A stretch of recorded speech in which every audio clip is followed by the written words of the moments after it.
Have you ever walked away from a conversation with a heavy feeling in your chest, wondering how it was possible that even after saying everything you wanted to say, you still felt defeated? Have you ever left a discussion where your words spilled out in defense, only to realize later that nothing landed, that somehow you walked away smaller, unheard, unseen? It's a quiet humiliation, isn't it? The kind that doesn't always show on your face, but lingers like a knot in your throat. You replay the exchange in your mind, searching for the exact moment you lost ground. Was it when they interrupted? Was it when they mocked you? Or was it when you tried to stay calm, only to be drowned out by their volume, their arrogance, their relentless need to dominate? We are trained to believe that words are our only shield, that if we defend ourselves, explain ourselves, prove our point with enough force, we will earn respect. We are taught that silence equals surrender, that not speaking is weakness, that withholding is the same as losing. But what if this entire belief system is a trap? What if true strength is not found in the voice, but in its absence? Friedrich Nietzsche, one of history's most misunderstood thinkers, saw through this illusion with piercing clarity. He recognized what most people are too uncomfortable to admit. Those who talk too much reveal too much, and those who feel compelled to convince are already at a disadvantage. The louder the voice, the deeper the insecurity. And the harder someone fights to defend their beliefs, the more fragile those beliefs often are. Nietzsche believed that words, when overused, betray. They expose the ego. They unveil desperation to be accepted. And they hand our power to the very people we are trying to resist. That's why silence is not weakness. Silence is not absence. Silence is presence. It unsettles. It destabilizes. It shifts the ground beneath another person's feet without you moving a muscle. It is a weapon invisible to the eye, but impossible to ignore. Imagine sitting across from someone who thrives on chaos, interrupting, shouting, mocking, and instead of engaging, you remain unmoved. Your silence reflects back their own noise. They hear themselves echoing into the void, and in that echo, their fragility is exposed. Suddenly, the one who believed they were in control begins to falter. They stumble, they over-explain, they grasp for validation that never comes. And you remain untouchable. This is the paradox we are about to explore. The world insists that silence is submission, but Nietzsche reveals that silence is dominance. The world tells us that not reacting means losing, but Nietzsche shows us that not reacting is the highest form of victory. And this victory does not come from crushing others in argument. It comes from never needing to argue at all. It is the triumph of mastery. Mastery of the self, mastery of the ego, mastery of the impulse to prove, to justify, to react. So as we begin this journey, ask yourself, how many times have you given away your power by explaining yourself to people who were never truly listening? How many times have you assumed silence meant you had nothing to offer, when in reality, it was your most powerful option? What you will discover here is not a trick, not a tactic, but a philosophy. A way of seeing silence not as emptiness, but as force. A way of realizing that the person who speaks least often carries the most authority. By the end of this journey, you will see silence in an entirely new light. You will see it not as absence, but as the ultimate presence. Not as retreat, but as power. You will discover how to outsmart anyone without saying a word, not because you played their game better, but because you finally understood that the strongest move is to never play it at all. From the moment we learn to speak, we are taught that words are our greatest weapon. Parents urge us to defend ourselves. Teachers reward us for arguing persuasively. Society praises those who can speak louder, faster, and longer than anyone. else. We are conditioned to believe that power lies in explanation, that if we can just say the right thing, in the right way, at the right time, we will finally earn respect. But look closer and you will notice something unsettling. Those who speak the most often reveal the least. Their flood of words becomes a curtain, not a shield. And behind it, you could almost see the cracks. Think back to the last time you heard someone desperately trying to convince others they were right. Did their words sound like strength? Or did they sound like insecurity wrapped in volume? Nietzsche understood this long before psychology gave us the language for it. He saw that our obsession with defending ourselves is not a sign of truth, but of fear. Fear of appearing weak. Fear of being rejected. Fear of being unmasked. The louder the insistence, the deeper the fear hiding beneath it. And yet this obsession with words is everywhere. Look at politics. Look at social media. Look even at arguments around the dinner table. People throw words like weapons, not to seek truth, but to seize control. Rarely does anyone walk away from an argument transformed. Instead, one side leaves triumphant for silencing the other, while the other walks away humiliated for being silenced. Nietzsche said it plainly: most people do not argue for truth. They argue for power. They argue to reaffirm a fragile identity. Not because it is strong, but because if it were shaken, it would collapse entirely. When you see it this way, arguing looks less like a search for truth and more like a stage play. Two egos step into the theater of words, each trying to outshine the other under the lights. But here is the tragic irony. Simply by stepping onto that stage, you have already conceded something. The moment you feel the need to defend, to justify, to convince, you are already trapped in their game. You are bound by their rules. And your power is compromised. Because the one who must explain is already seeking approval, and the one who seeks approval is already weak. Nietzsche called this dynamic part of herd morality, the values invented to keep people small, compliant, predictable. It is the morality of those who live for the eyes of others, who crave being seen as good, correct, respectable. It is the morality of the one who bites their tongue not from strength, but from fear, who raises their voice not from authority, but from panic. And all the while, they believe they are being virtuous. They believe they are defending truth. But in reality, they are surrendering to the expectations of the herd. This is why silence is so dangerous. To those who thrive in the theater of words, silence feels like sabotage. It removes the stage. It takes away the lights. It denies them their script. While they wait for your counterattack, your rebuttal, your desperate justification, you give them nothing. And that nothing is unbearable. It reflects back their own need to dominate and exposes how dependent they are on your reaction. Without it, they lose their balance. But here lies the challenge. Everything in you has been trained to resist this truth. You've been taught that winning means responding, defending, fighting back. You've been told that silence is weakness, that it proves you lacked courage to stand up for yourself. And yet Nietzsche shows us the opposite. Silence is not cowardice. It is defiance. It is the refusal to play a rigged game. It is the strength to remain still while others flail desperately for control. The world wants you to believe that words win battles. Nietzsche whispers a darker truth. Words betray. They betray your ego, your need for acceptance, your hunger to be understood.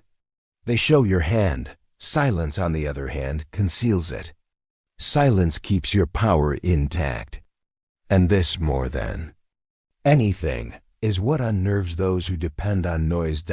So the next time you feel that burning urge to explain yourself, pause. Ask, am I speaking from strength or from fear?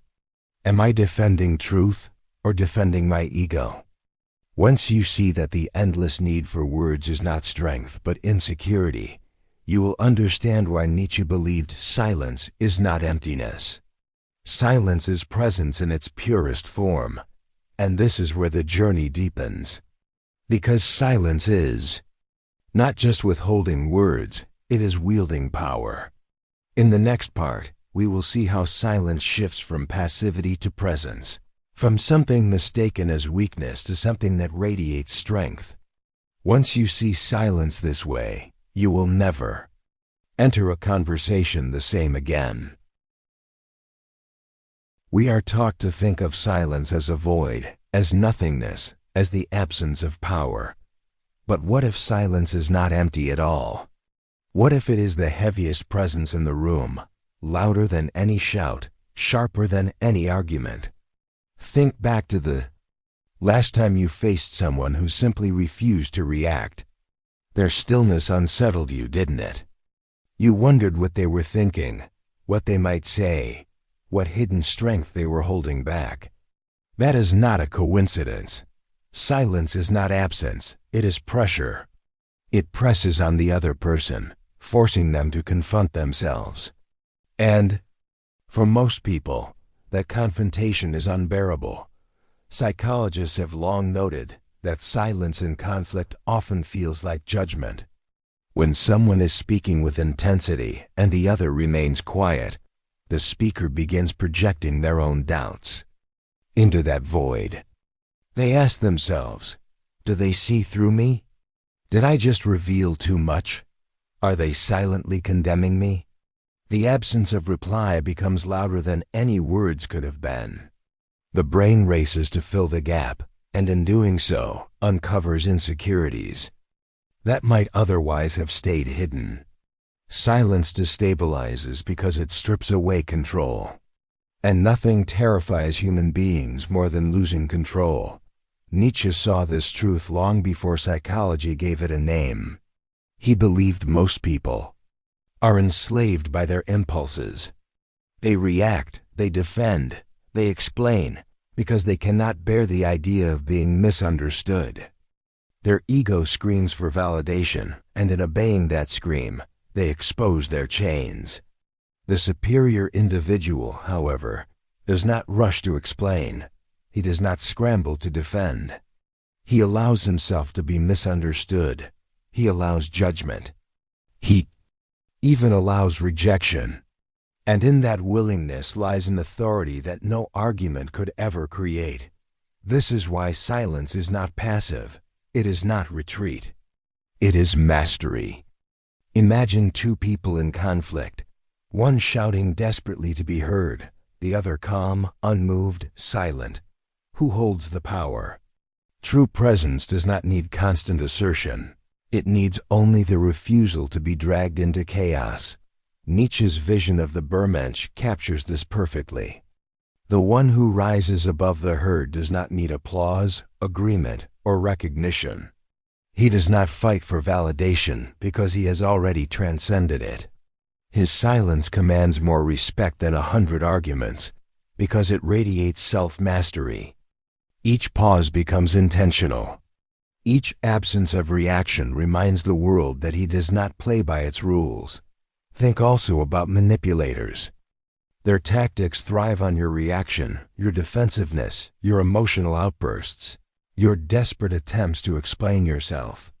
But when you remain silent, when you give them nothing, their entire strategy collapses. They reveal themselves. They lose control. And in that moment, you gain all of it without lifting a finger. Silence becomes a mirror, forcing them to face their own insecurities.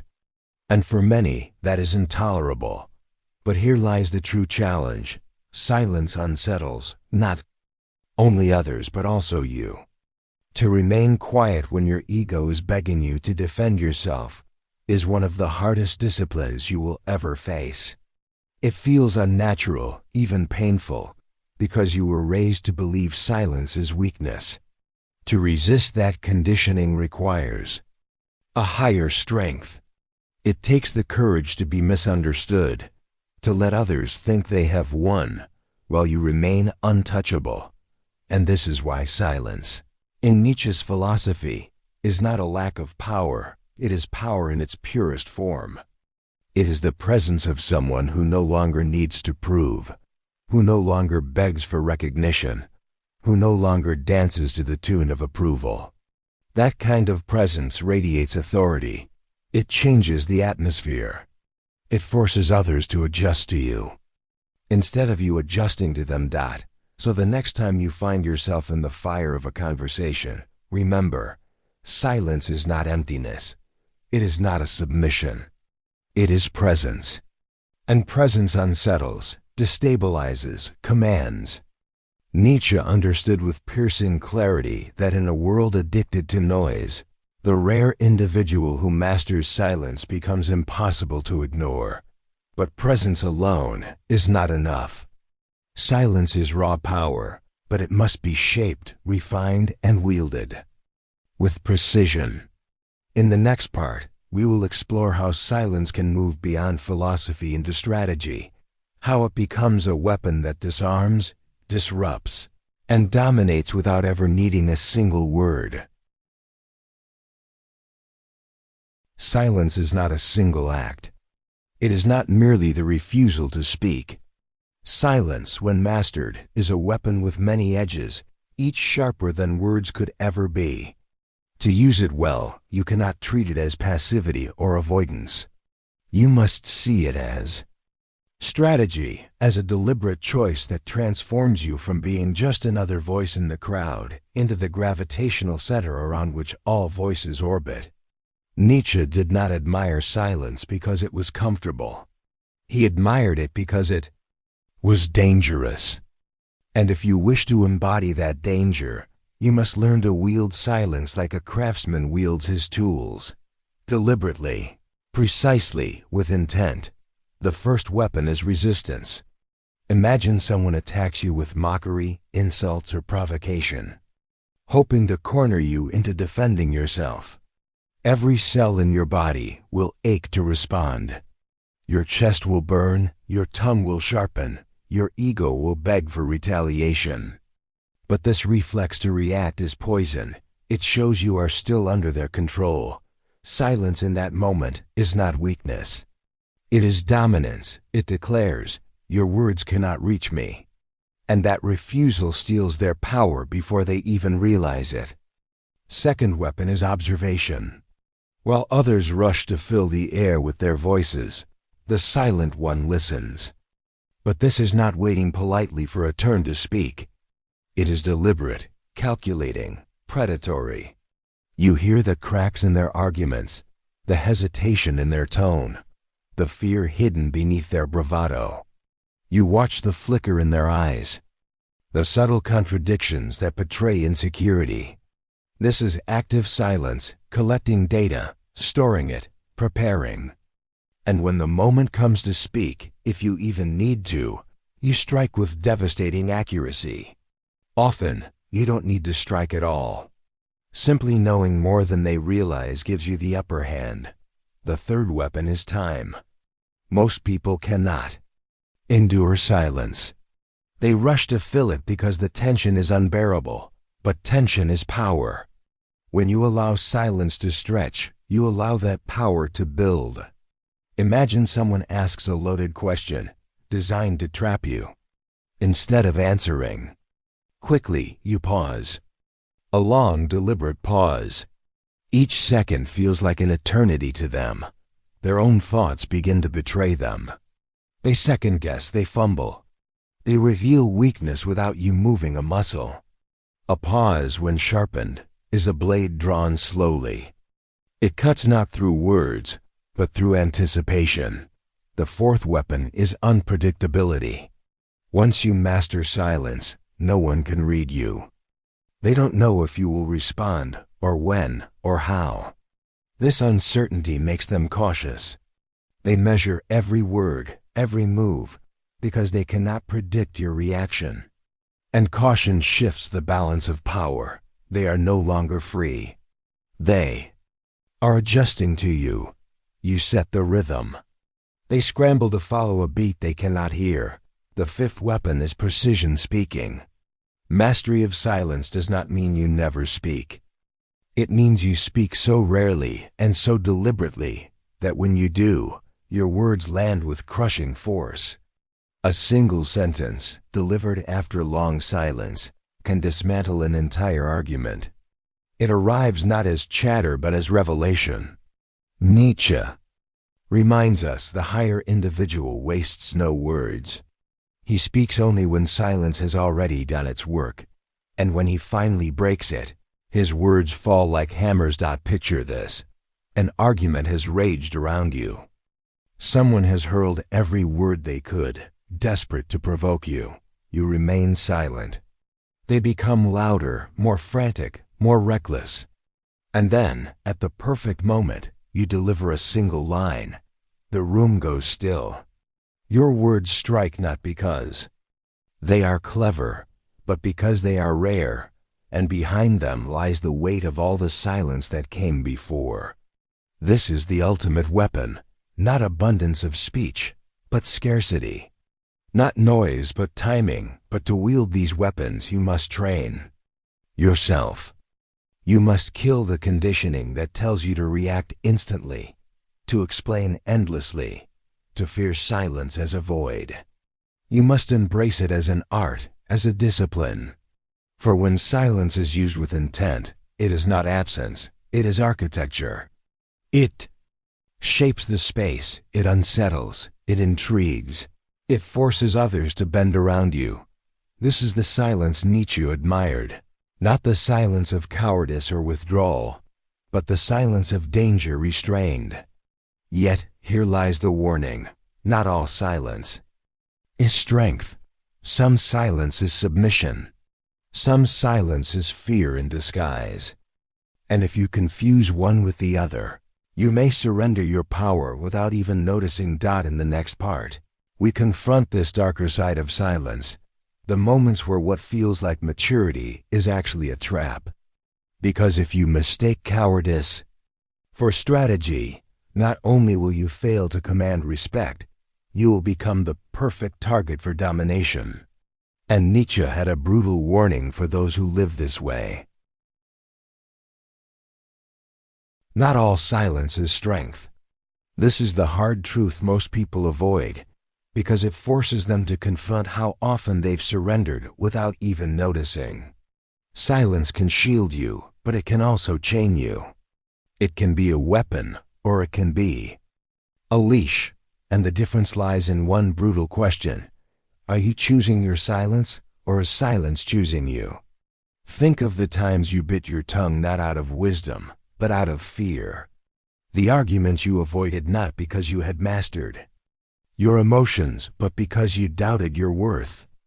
The moments you told yourself, it's not worth it, when in reality you were simply too tired to defend yourself. That is not the silence of mastery. That is the silence of submission. And Nietzsche warned us of its danger with ruthless clarity. He called it the morality of slaves, a system designed to keep the weak obedient, docile, compliant. It teaches you that quietness makes you virtuous, that avoiding conflict makes you noble, that swallowing your anger is maturity. And maybe you believed it, because on the surface it looks peaceful. You tell yourself you are keeping harmony, maintaining balance, rising above petty disputes. But beneath that false peace, something corrosive is happening. You are shrinking. You are training others to mistake your silence for consent. Ask yourself, how many times has someone spoken over you while you stayed quiet to keep the peace? How many times have they imposed their will, filled the room with their noise, while you disappeared into the background? And how many times did they walk away stronger while you walked away smaller? That is the trap of false silence. It masquerades as wisdom, but it is resignation. It convinces you that avoiding conflict is victory, when in truth it is defeat, disguised as virtue. Nietzsche despised this silence because it is the silence of someone who has surrendered their will to power. He believed life itself is will. Growth, struggle, expansion. the unending fight to become more. When you confuse cowardice for peace, you are not just avoiding conflict, you are betraying yourself. You are letting others write your story while you stand off stage, invisible. That is not strength. That is erasure, and the danger is not only external. Yes, submissive silence allows others to dominate you. But worse, it corrodes you from within. Each time you silence yourself out of fear, you reinforce the belief that your voice does not matter. Each time you swallow anger instead of channeling it into presence, you bury your vitality deeper. Over time, the weight becomes invisible. You convince yourself this is normal. You convince yourself this is maturity. But it is nothing more than self-burial. This is why Nietzsche drew the line so sharply. Silence must be active, not passive. It must be a stance of mastery, not avoidance. The silence of submission and the silence of strength may look identical from the outside, but inside they could not be more different. One stems from fear, the other from freedom. One diminishes you, the other magnifies you. One trains people to ignore you, the other forces them to respect you. So ask yourself honestly, when you stay silent, which silence is it? Are you withdrawing to preserve energy, or are you hiding because you fear rejection? Are you choosing stillness, or are you paralyzed by it? Because if you mistake submission for strategy, you will never rise above manipulation. You will remain a pawn in someone else's game, silent not out of strength, but because you were never permitted to speak. Nietzsche did not write for the silent submissive. He wrote for the silent danger, for the one who transforms silence into a wall, into a mirror, into a weapon that commands respect rather than erodes it. But how do you make that transformation? How do you cross the threshold from false silence into true mastery? In the next part, we will step into Nietzsche's highest vision, the figure of the Übermensch, and discover how silence, when guided by self-mastery, becomes not just survival, but transcendence. For Nietzsche, the highest form of silence was never found in the timid, the polite, or the submissive. It was found in the Übermensch, the overman, the one who rises above the herd and its fragile morality. The Übermensch does not stay quiet out of fear. He does not avoid conflict because he is weak. His silence is different. It is deliberate, heavy, charged with meaning. It is the silence of someone who no longer needs to justify himself, no longer craves validation, no longer seeks comfort in being understood. His silence is authority made visible. Think of the presence of someone who does not rush to fill the air with noise. Others argue, others explain, others scramble for approval. But he listens, calm, still, unshaken. His stillness radiates certainty. It says, I am not here to convince you. I am here because I already know. This is Nietzsche's vision, a human being so complete in his own direction, so steady in his own being, that silence itself becomes a declaration. The Übermensch has transcended the restless game of proving who is right. He has no need to play. His worth does not hinge on recognition. What does this look like in practice? It looks like the man who is misjudged and does not rush to defend himself. The leader who ignores the endless chatter of critics because applause was never his compass. The individual who sits quietly in chaos, unmoved by the storm around him, because he has already conquered the storm within. For the Übermensch, silence is not withdrawal. It is presence, elevated to its sharpest form, the stillness of the warrior who knows the battle is already won before the first strike. This is why Nietzsche believed the Übermensch was feared. Not because he shouted, not because he threatened, but because he could not be manipulated. You cannot guilt him into speaking. You cannot shame him into defending himself. You cannot hold him hostage with the fear of rejection, because he has already embraced rejection. His silence is unshakable because it is born from within, not borrowed from the approval of others. And there is a psychological truth here. The unpredictable is always feared. When you master silence, you become unpredictable. Others cannot read you. They do not know what you are thinking, when you will respond, or if you will respond at all. Their uncertainty breeds caution. They hesitate, they measure, they restrain themselves, and in that hesitation, you gain control. You become the one who sets the rhythm, not through domination, but through absence. The Übermensch does not react to the world. The world reacts to him, but this path is not easy. To embody the Übermensch, you must first kill the part of yourself that still begs for approval. You must silence the desperate voice that cries, "Please understand me. Please accept me." You must stand alone in your silence, even when it feels unbearable, even when the world misjudges you. Most people cannot bear this weight. They cling to words as lifelines, hoping that if they explain enough, justify enough, argue enough, they will finally be accepted. The Übermensch does not beg, he commands. So how do you step onto this path? Begin by resisting the urge to explain yourself. Allow misunderstandings. Let people project their assumptions onto your silence. Watch how it unsettles them, how it forces them to reveal more than they intended. See silence not as a void, but as a canvas you alone control, deciding when and how to mark it. And when you finally choose to speak, let your words be few but decisive. A sentence delivered after long silence can cut deeper than 1,000 arguments. This is the silence Nietzsche admired. Not silence of fear, not silence of submission, but silence of mastery. The silence of one who has risen above the need to react, above the craving to be liked, above the fragile ego that cannot endure doubt. This silence belongs only to those who have transcended the herd, to the rare few who dare to live without apology, without explanation, without surrender. And yet Nietzsche knew most will never reach this.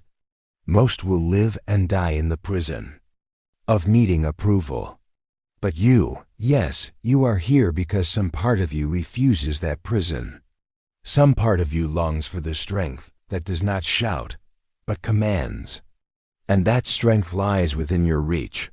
But before you can grasp it fully, one truth remains. Silence is not only a weapon of power, it is the dividing line between those who shape their lives and those who are shaped by others. In the final part of this journey, we will discover how silence, when chosen with mastery, becomes not just presence, but transformation itself. We have reached the end of this journey, where everything comes together. Silence is not absence. It is not emptiness. It is not the hollow pause between words. When mastered, silence is pure presence. It is the quiet declaration that you are no longer at the mercy of others' opinions, no longer enslaved by the need to prove, no longer desperate for the validation of the herd. It is the stillness of someone who has already won before the battle even begins. Now turn inward for a moment. How many times in your life have you stayed silent out of fear? Fear of rejection, fear of being misunderstood, fear of breaking the fragile peace. How many times have you allowed others to decide for you, speak for you, shape your reality, while you stood quietly at the edges? Each of those silences left a scar. Each one cost you a fragment of yourself. Nietzsche would call this an offense against life itself, because to submit in silence is to betray your very existence. But imagine if your silence carried a different weight. Imagine it not as retreat, but as presence. Not as surrender, but as command. Picture yourself in the center of chaos. Voices rising, accusations flying, egos clashing, and without uttering a single word, the atmosphere shifts. Your silence unsettles. It destabilizes. It forces others to hear their own noise. This is the silence Nietzsche would respect. The silence that does not apologize, does not bend, does not shrink. The silence that radiates power precisely because it cannot be manipulated. This is the silence you are called to embrace. And it begins with a choice. A choice to kill the silence of fear. The silence that hides, that submits, that erases you. And in its place, to cultivate the silence of mastery. The silence that commands respect because it is born from within. The silence that unsettles others because it reflects back their weakness. The silence that declares without sound, I am. Untouchable. So ask yourself now, are you ready to make that choice? Are you ready to stop letting silence be the echo of your fear, and instead let it become the voice of your strength? Because the world is drowning in noise. It does not need more talkers, more arguers, more fragile egos fighting to be heard. What the world needs, what it fears, are the few who have mastered silence. Those who understand that true authority is not measured in volume, but in presence. Those who can sit in stillness and yet bend the course of everything around them. So, here is your challenge. From this moment on, change the meaning of your silence. Let it cease to be submission, and let it become command. When others expect you to react, don't. When they try to pull you into their noise, resist. When they demand an explanation, refuse. And when you finally do choose to speak, let your words be rare, deliberate, undeniable. That is the silence that outsmarts anyone. If you have walked with me to this point, I ask you to affirm it. Write in the comments, I choose the silence that commands respect, not for me, but for yourself. Let it be your declaration, your first step into this new presence. Because words, even when they speak of silence, can mark the beginning of transformation. Remember this: the weak shout, the strong remain silent, and the wise choose when.